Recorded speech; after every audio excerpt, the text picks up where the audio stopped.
The goal of this podcast is to help you break in and thrive in advertising.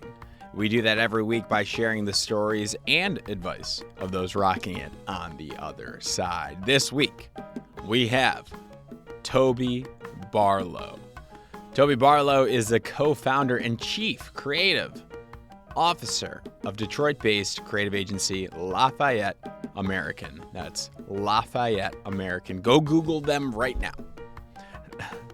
He specializes in new business optimization, sustainability, design thinking, and company culture, intending to use the power of connection to encourage and inspire clients to the next level. Before Lafayette American, Toby ran the forward account at TBWA, Chiat Day and J. Walter Thompson. J. Walter Thompson is also known as JWT, in case you ever heard that. And he stayed there for 10 years. And he's received multiple awards, including Gold Effie, Cannes Lions, and One Show Awards. Throughout his career, he's worked with companies like Amazon, GoFundMe, Netflix, Merrill, and the ACLU. And outside of advertising, Toby has founded multiple organizations, including Vote Solar, which is a grassroots organization that supports green infrastructure investment throughout the country. Signal Return, which is a letterpress arts organization in Detroit, and Write a House, which is an organization that converts abandoned homes in Detroit into housing for writers. Isn't that incredible? And also, he has a 10-year-old design shop called Nora Modern, and he is the author of two novels. So, this episode is fantastic. We discuss the age-old question of large versus small creative shops, how to break into advertising, and how studying philosophy and the classics can help you think big, not just for yourself, but for your clients. And you can see Toby's secret resources handpicked just for you on our Instagram, which is at Breaking and Entering Pod. That's all word, at Breaking and Entering Pod. Now on with the show. You're going to love this one. This is the Breaking and Entering Advertising Podcast, and as usual, I'm your accomplice, Gino Schellenberger. Kick it, Mikey.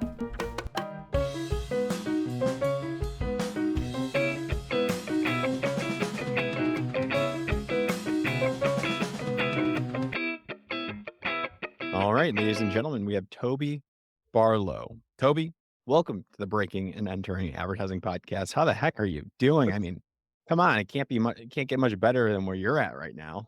Yeah, no, I'm sitting lakeside on Lake Champlain, one of the most beautiful places on earth, so I'm feeling pretty good.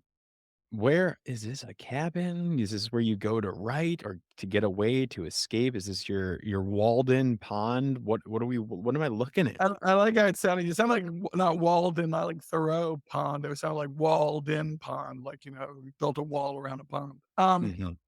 I am, my grandfather ran a summer camp, a boys camp, and so he shut it down in the late '60s, and we just kept all the cabins, and people kind of ramble in and out. It's kind of idyllic here. Can I come?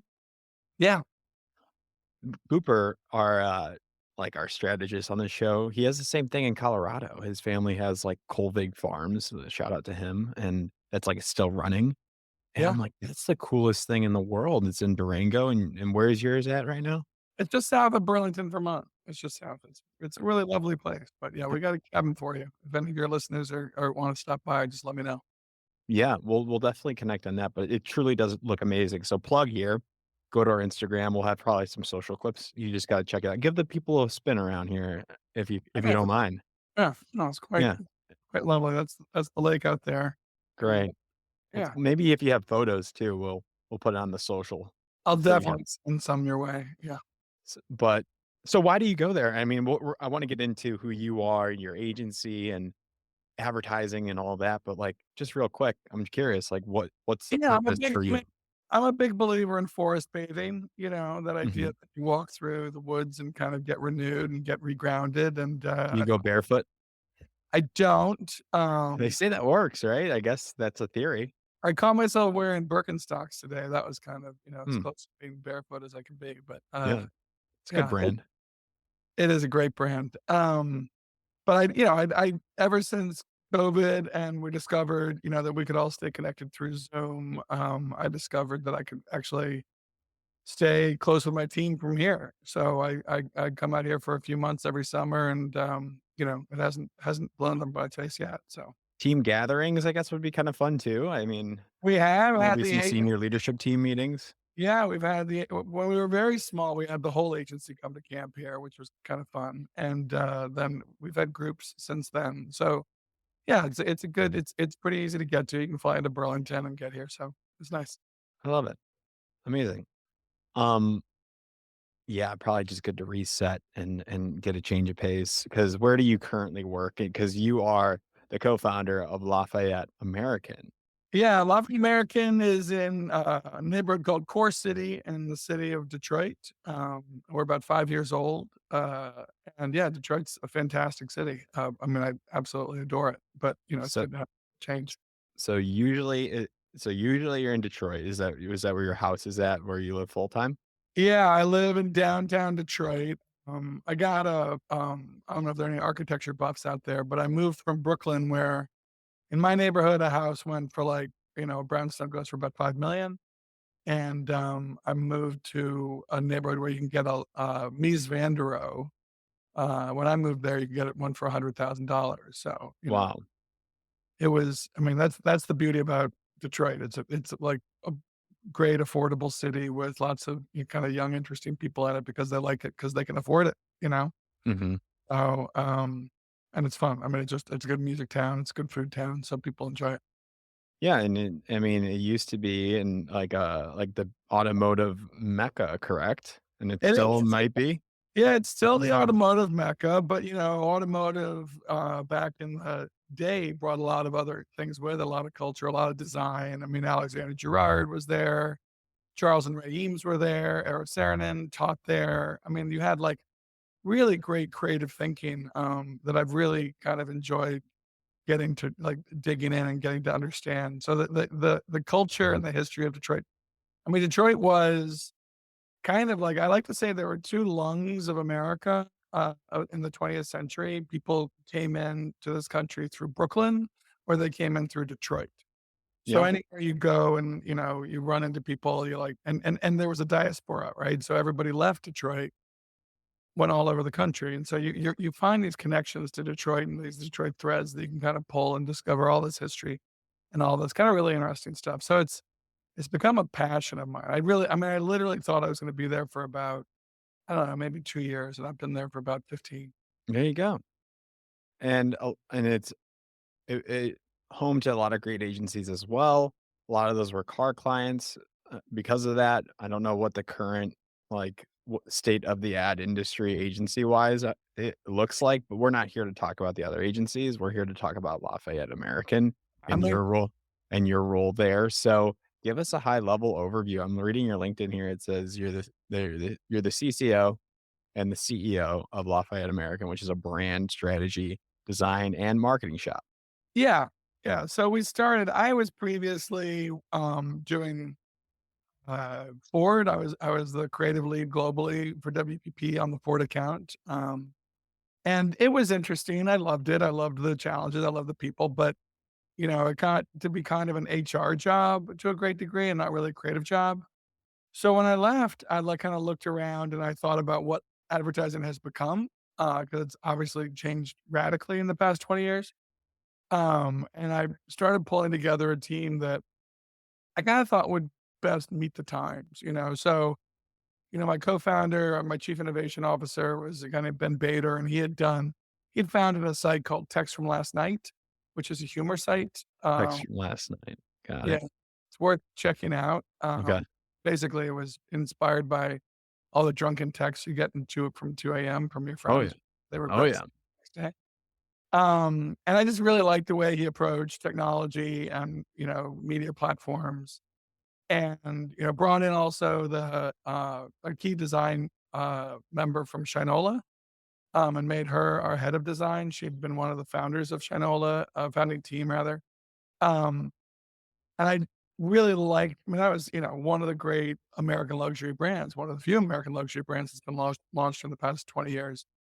And I really liked the way she thought. And I really believe that in order to kind of tell, you know, advertising stories, you have to be a design first agency, because of the way that kind of storytelling is working in the modern era. So, and then we got, one of my old colleagues, Doug Patterson, came on board, and we got Emily Siegel, who had run the content studio at Ford, which I thought was a really interesting skill set because they were, the content studio was kind of digging in and focusing on these kind of hard to reach audiences for Ford, right? So Hmm. they were using new platforms. They were, doing some of the first major podcast advertising. They were kind of developing programs to talk to women and talk to Hispanics and talk to just sort of these audiences that Ford hadn't had the best success connecting with, right? And so I kind of like the way that they kind of did more with less, because they weren't given the big budgets. They were given, A little scrappier. yeah, just really scrappier and smarter. I just thought that, Creative. Yeah. and it turns out to have been kind of smart, because people don't have the same budgets they had, back in the day, and they have to be scrappier, right? So Yeah. we kind of put together this dream team, and I've been building it out ever since. So it's just been, really really interesting, really fun, really challenging, and we're kind of blessed to have really wonderful clients. Okay. So we went into a lot there. You're Sorry, oh ain't no, unpacked. well, I mean, we went back to it's a good summary, but yeah, now I guess um the bullets here.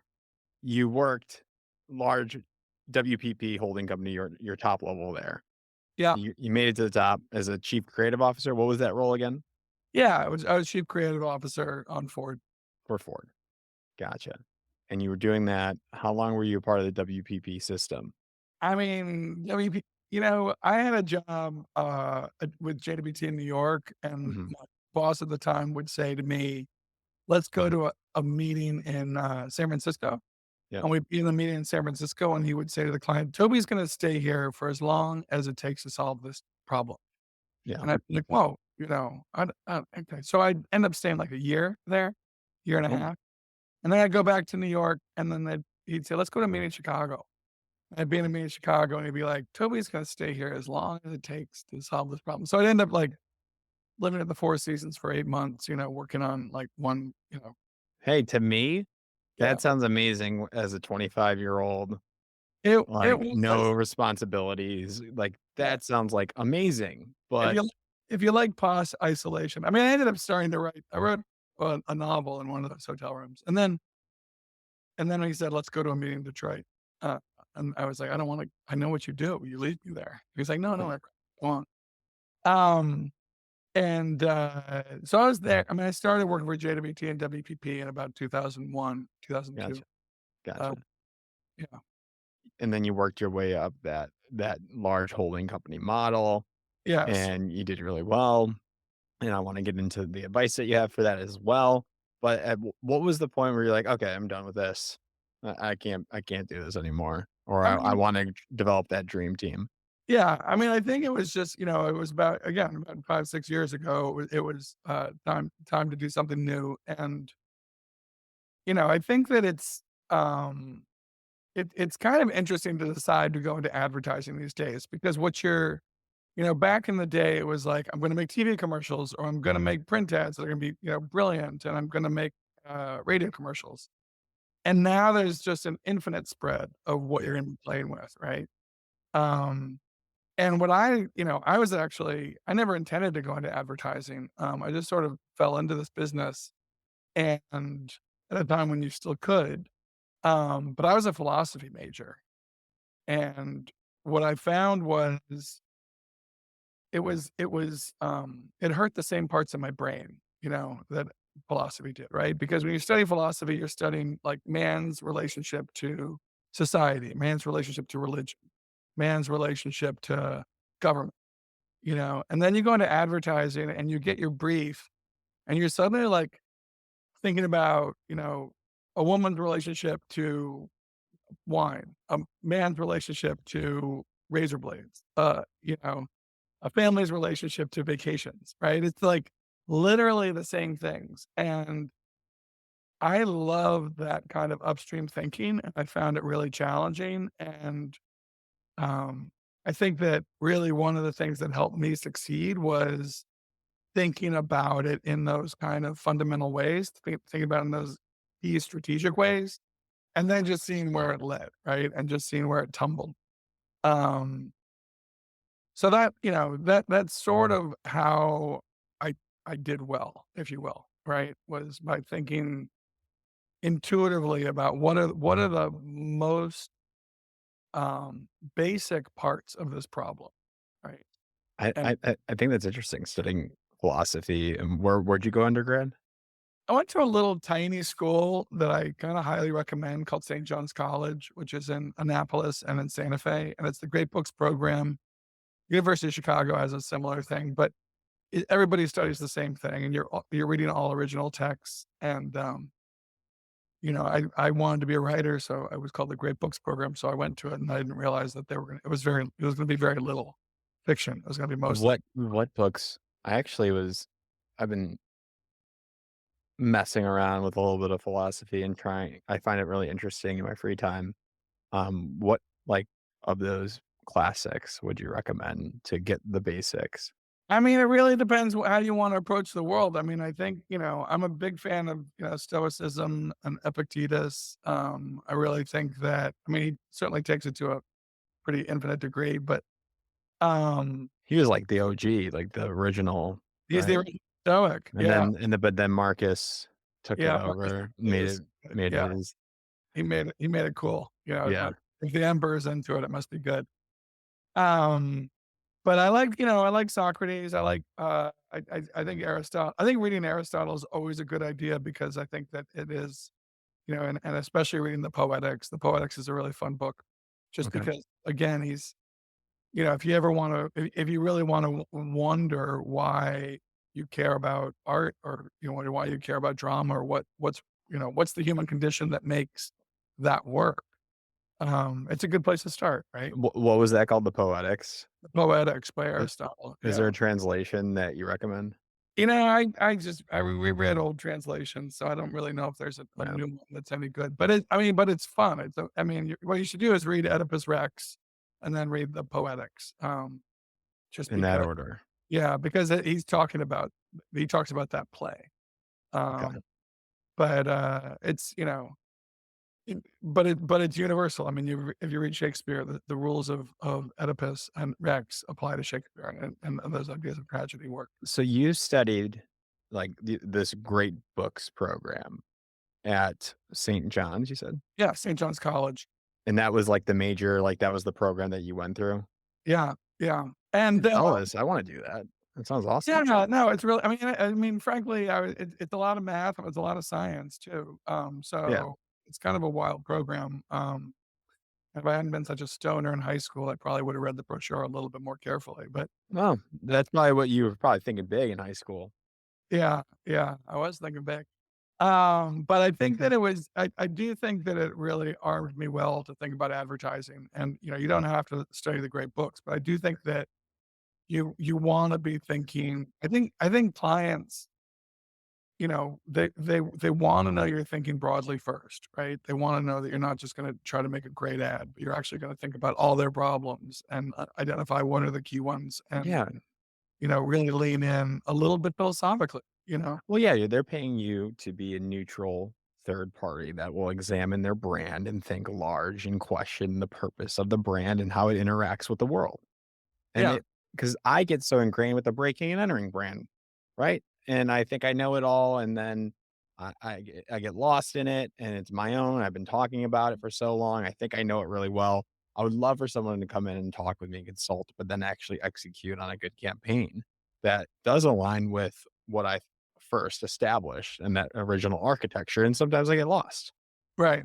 It's Yeah. like those branding fundamentals, and, like, I guess that philosophy major, you will, like, could aid nicely to that, especially with some creative writing and then getting some experience, and I wanna get into that too, like, what was that first advertising experience for you then? I wandered into I was desperate for a job. I was going knocking on every door in San Francisco, and I wandered into an How'd you agency. get to San Francisco? I just decided to move there. I just Okay, one of my best friends actually just moved over there from Chicago, oh, and really? I mean, just it's very different city now, yeah, but but I loved it. It was just a very fun, place. Again, beautiful. It's beautiful. very beautiful. I mean, its beauty is kind of unnerving. I always felt like I was living in someone else's dream, and they were gonna wake up and I was gonna disappear, you know? Um, Ah, I actually interesting. I like living in Detroit because it feels like it's very much my reality. It's like, "Okay, this is a punk rock city, and here I am." You know, it's like, but So I you're in re San Francisco, you're knocking on doors. yeah, I'm knocking on doors, and, you know, I'd been living in an ivory tower in school. I hadn't watched any television. I hadn't been paying attention, and this guy was like, "Yeah, this is the kind of work we did," and he showed me a reel. It was an agency called Halloranni and Partners, Oh, and yeah. Wow. yeah, and they were doing really interesting Doesn't work. get better than that in San Francisco Yeah, at the yeah, time, right? I loved it. At that time, it was Hal, Riney and Partners, that's a good lesson. I don't know if they're still a thing, but I think but yeah, continue. yeah, I mean, I think understanding what they do and their, temperament was really aligned to mine. I mean, I was, reading a lot of, The New Yorker in those days and reading a lot of Spy magazine, and that was their kind of tonality, Mhm. um, and I gelled well with them, and, You just kinda met somebody there, or yeah, was I it met well, I kept on having meetings. A guy named Kirk Citron, who I have a lot of respect for, kept on making meetings to kind of help me and, kind of mentor me a little bit as I was trying to pull and my what were you going and saying? Like, that you would take any job, or yeah, basically, and, "This is my background, my name's Toby, I love yeah, to read and write, what can I yeah, do here?"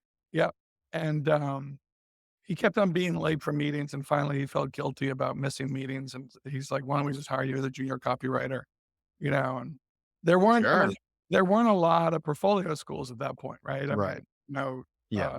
Portfolio Center, Different. yeah, those places hadn't really, gained traction, and especially not on the West Coast. So Hal's idea was to kind of, as he put it, start a farm team, and kind of raise people up and teach them, because he also was inheriting a lot of people who had kind of learned wrong. Did you work under Hal at the time? I didn't. Yeah, which I was blessed. The people that worked under Hal hated Hal. They had a really hard time with him. He was just a really tough guy. But so I was sort of like, in more of a grandson role. You know what I mean? He was sort of a fun killer and nice and not as much hard and frankly mean to me. What were his Hall of Fame ads that he made? It was I mean, he did Bartles and James commercials, which, was a famous brand back in the day. that's a beer, right? It was a sparkling wine cooler. Sparkling Uh, wine cooler that yeah. he kinda it was like It was made actually it's a really interesting story. It's a really interesting case study because wine coolers had come out and their target audience, California Coolers was the big one. The target audience were sort of like 22-year-old sorority girls, yeah, like a White Claw. exactly. And Hal is like, "Okay, our advertising is gonna be about 2 old guys sitting on a porch, making jokes about how they just don't understand society today." And they made just a ton of them, and, it was Gallo, and Gallo had budget, and so they bought a ton of media, and it was like a great case study of, like, make entertaining work, and everybody will love it, and everybody will buy it. So they actually took what would have been a niche brand that only spoke to a certain demographic, and they reached everybody. So suddenly everybody would you'd find it everywhere. So it Mhm. was a great example of not just showing your target audience a mirror, I love you got know? it. So, Yeah. I think people should definitely look into Hal Riney, definitely one of the GOATs, I guess. Yeah, he was. He also did some really beautiful Henry Weinhard's ads. He's in the Hall of Fame, and I'm sure Yeah. that, if you go and look, you'll find some great examples. But what a great agency to break into. It's not that easy nowadays, and I Yeah. definitely wanna get your take on, like, how we can do that, but networking persistence, you randomly went to San Francisco, I'm sure maybe there was a significant other that you had, I don't know, like, Yeah, why it was sort of complex, as Mhm. lives can Some be. something but you were fresh out of undergrad, and you were like, "Alright, well, I'm gonna go to San Francisco," and then family said, "Sure." Yeah, What are they gonna say?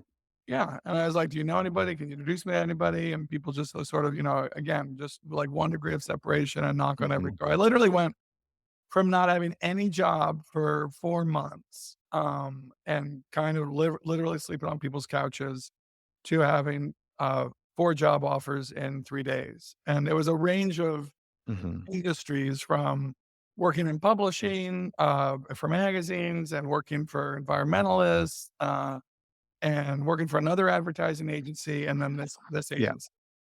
I Um, bet people listening right now are a little envious, a little angry, I guess, unfair it's unfair maybe nowadays. Is it to I don't know. Like, to me, I'm like, "Damn, like, I wish I had that opportunity or created that for myself," and it seems like maybe it's harder nowadays, or how do you address that if that's I what mean, people are I feeling? don't Indignant?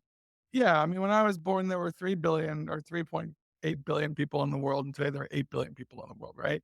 Good point. So, it's like it's a different competitive set. Yeah, And and back that's stats. That's just yeah, cold yes, hard stats, yeah. it's just math. Yeah, good Um, point.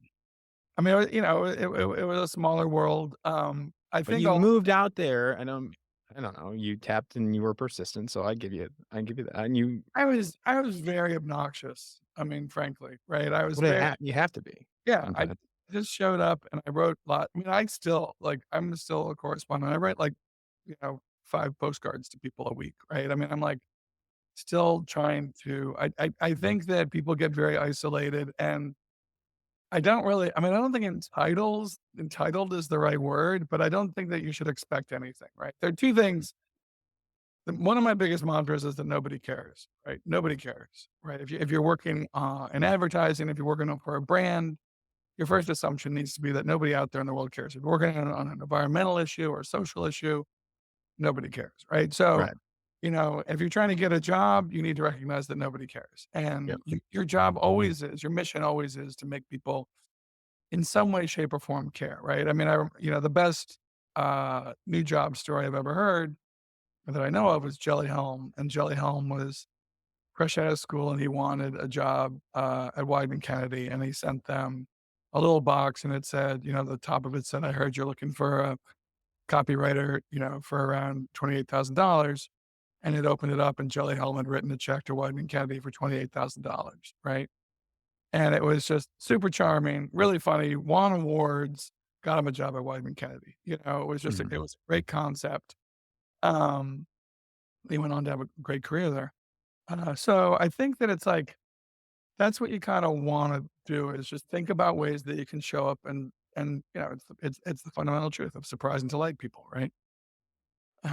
So Yeah, I mean, another I think a way to look at it is write yourself a brief for yourself to get a job, yeah, yeah, and and and then come up with a concept and a campaign for yourself in some way, shape, or form. right, and in that brief should be the target, right? I mean, the target is, I mean, I once was, when I worked at Chiat Day, I was talking to Lee Clow, and I I said, "How did you get a job at Chiat?" He's like, "Well, I knew it was the place I wanted to work, so I just kind of like slept in front of their door, till they let me in." How is working with Lee Clow? He dreamy. I mean, he was, What client were you on? it's, I was in the New York office and working on a range of things from, Barnes& and Noble to New York Life to, Yeah, you know, he was great. Comcast. Yeah, I mean, he was in LA, so he only Yeah, cared about LA, but when he came, he was, super, smart, driven person. Uh, he is still, I mean, he's a yeah, fantastic individual. yeah, but it goes back to I always say, first off, know what you damn well wanna do when you graduate, and hopefully way before that. The sooner you kinda know, the better in a way. Yeah, I mean, yes and no, right? I mean, if you don't know, don't give yourself a hard time.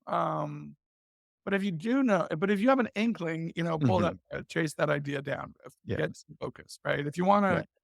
I mean, when I first got out of school, before I went to San Francisco, I went and painted houses and drove around in pickup trucks and, went to, And those are all great experiences where they indirectly help you in whatever career.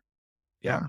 I mean, absolutely. And you there's know, nothing wrong with that, but to break into an agency, which is the goal of this podcast for the absolutely. most part. it's best to know, I believe, and you can tell me if you think I'm wrong, but it's best to have some sort of idea of which route you wanna go within the major disciplines. And then also then to know what agencies or even brand side, of course, that you would love to work for and why and what the work is and who works there, and that Yeah, kinda helps when you do that research as well. yeah, and what kind of, what kind of passion do you wanna have, right? What do you I mean, what do you wanna sit at a desk really focused on? What do you wanna obsess about, right? I mean, Yeah. I the reason I love, kind of helping run an agency is that I love every aspect of advertising, right? Mhm. I'm a gamer, and so I love media because media is the ultimate gamification, right? It's like, where do you show up? Where do you isolate and dominate? How do you kind of, own the story? How do you drive the story through placement? I mean, Oh, that's interesting. Yeah. yeah, it's an obsessively cool thing to lean into, right? Is media. And how do you respond? How do you, respond to a dashboard? How do you respond to the metrics? What, Mhm. how do you identify the bullshit? How do you identify the lies? Right? Because Impressions. yeah, I mean, come on, right? Yeah, And, impressions are where do you trust horrifying. your gut and where do you distrust your gut? And Yeah. how do you say to your client if you have, if you're sharing with clients, like, I know these numbers look amazing, but I don't believe them, you know, Mhm. say that credibly. Yeah. Um, anyway, so I love media. As I mentioned, my philosophy background makes me love strategy, and planning. I'm so obsessed with what, great account services do, right? Mhm. Great account services work. I am Um, and I guess I am curious if somebody is looking at, advertising agency, or an advertising in general, what would they what would what would inspire them to put Lafayette American on their list? Why would they be, uh, as a place to absorbed? work. Yeah, as a place to Yeah. work. If they put it on their brief, yeah, that they I wanna mean, work with you. look, I think that it's always a great idea to work for a small, ambitious agency. I mean, honestly, it's like, you know, if you go into a large agency, you're gonna, there are just so many layers of clay to bust through, right? Yeah. And it's so easy to disappear unless you're very driven. You're gonna get really lousy assignments for 3 years, right? You're gonna be basically it's gonna be all the stuff that's just a little bit better than what AI can do. So Yeah. working at large agencies is, I think, kind of tragic. I think that working at, mid-sized agencies are good, and which is basically what Love in American is, small to mid-size, because you can stand out, right? If you're good and you're ambitious, Yep. the CEO is gonna notice you. If you're good, great, and ambitious at Leo Burnett, I don't know if anybody's gonna notice you for a while, right? Yeah, Um, that's fair. so I think that it's like, you're gonna be able to build out a really good book really quickly. So important. Uh, And uh, it's so important, like, because your book, if as a student or somebody that's trying to break in, it's gotta last you a while, especially if you go to a large agency, right? Like you said, you're gonna be getting, for the most part, those lower coupon ads, which can have potential to be great, right, Toby? Like, if you work hard, like, you could potentially be good with those brands and I guess those low level or yeah. And look, anything can be good, right? yeah. Any assignment is an opportunity to shine and to be great and to put things in, especially now that you're not, now that you're competing with AI, right? Now you have to actually do something where they look at it and go, the robots could not have written this. Mhm. Um, which is a challenge, but also an opportunity, I think. But the other reason to work at a small mid-sized agency is what we were just discussing, which is you get to be around the other disciplines and understand the other disciplines and understand how to leverage the strengths of the other disciplines to make your work better, Yeah. right? And I think being in large agencies, that's just lost, right? That's just like More siloed, yeah. you have no idea what media does, right? If you're at a large shop. Yeah.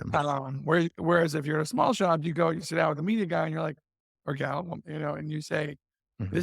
this should be a digital outdoor board, and this is a great space, and we could do this with it, right? And you're actually riffing with the people who are going to be defining where your work shows up. So, it's like, and when you're doing that, then you understand how to break the frame, right? And then you understand how to break through.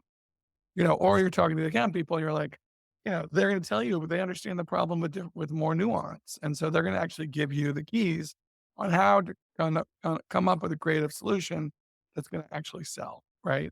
Right. It's not going to be You're not going to have that awkwardness in the room where you unveil it and you see the client looking at the account person like, remember we told you yesterday we wanted this, So those lines of communication get shortened, your book gets sharper, you get a lot more variety too, right?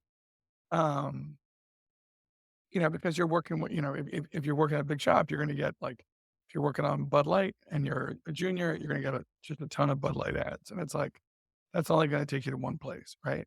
Mhm.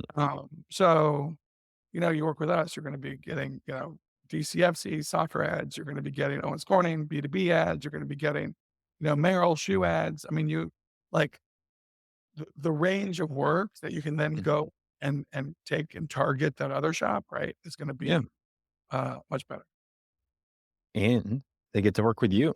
You seem amazing. And maybe they get a cabin invite and If you can get here, we got a cabin for you. That's what I wanna yeah, say. I love it. I So, love it. yeah. Any other piece of advice, I guess, Toby, looking back at your career and I got to know a lot more about you and your agency and your background and working with Lee Clow. Anything else like that you want to bring out to the people, let them know as they're embarking on their careers? Any other piece of advice you might have thought about today while you were sitting looking at the beautiful views? Yeah, I mean, I think that there's just there's just a tenacity that you need to embrace to really succeed in this business, right? I mean, I think that there's, a tenacity in terms of interrogating the product. There's a great line which is interrogate the product and it will set you free. Hmm. And I think that recognizing that the answer lies within the product and the answer lies within the brand, and that it's your duty to unlock that, right? It's your duty to kind of break the code. It's an escape room game, basically. Um, and I think that kind of loving that mission is really a key to making this industry work for you, right? And not being kind of not having to suffer it. Yeah. Uh, And can you get better at that game over time? I mean, absolutely, right? I mean, there are key questions that you ask when you go in the room. They're key, um, they're kind of just notes that they're like, there's a good 20 questions that you can kind of build up to ask any assignment that kind of gets you to the answers. I like that because a lot of times people get overwhelmed or it really demystifies the process eventually, like, you'll get more repetitions of the game, you'll get a better flow of it. That's really Yeah, promising to hear for our entry level listeners as well. yeah. I mean, every solution is different. Mhm. Just like every time you paint a landscape, it's different. It's a different landscape, but what you size it up. You know what the forms are. You know where you need to dive in. You know where the opportunities are. You know, um, and the other thing I would say is that just, avoid the shiny objects, and kind of keep focused on the big ideas. I mean, if I feel kind of bad for people who are really obsessed about NFTs, right? I Yeah. believe that as a technology, it still has a place and it may resurface, but it's better to be understanding again, what are the broad philosophical themes and issues and where can they apply? I mean, I'm still a passionate fan of big outdoor boards. I'm still a passionate fan of radio commercials. I think that there's still millions, tens of millions, hundreds of millions of people listening to radio, right? Still Yeah. watch television. So, don't kind of be bedazzled by the thing that everybody is talking about this month, because understand that it's their industry to talk about the new thing, which is Right. not necessarily what hu which isn't necessarily reflected by human behavior. And your job is to understand human behavior and understand that people really haven't changed that much, over the millenniums, right? You know, People are still carrying bags around with them so they can put berries in them. People are still wearing belts so they can have knives attached to them, right? I mean, we don't change as much as we think we do. And we're still very fascinated by people, right? There's a great, John Ford, the director, had the line, when in doubt, shoot the eyes, right? Show the human eyes. Because everybody, they really care about what another person's eyes are doing. Which is so simple and so stupid, but so true, right? So it's like the fundamentals, lean into the fundamentals, lean into the essential human truths, and the rest will follow, right? I love it. I found this very fascinating. I'm sure people will have some questions for you, want to connect and learn more about your agency. How can people reach out to you? What's the best method? It's Toby at Lafayette American.com. Perfect. Well, Toby, I want to thank you so much for taking the time. I know you're in a beautiful place right now, and I thought this conversation was beautiful. I really do appreciate everything you did here. So I hope we can stay in touch too. Have a beautiful rest of your day. Take care. All right. Thanks.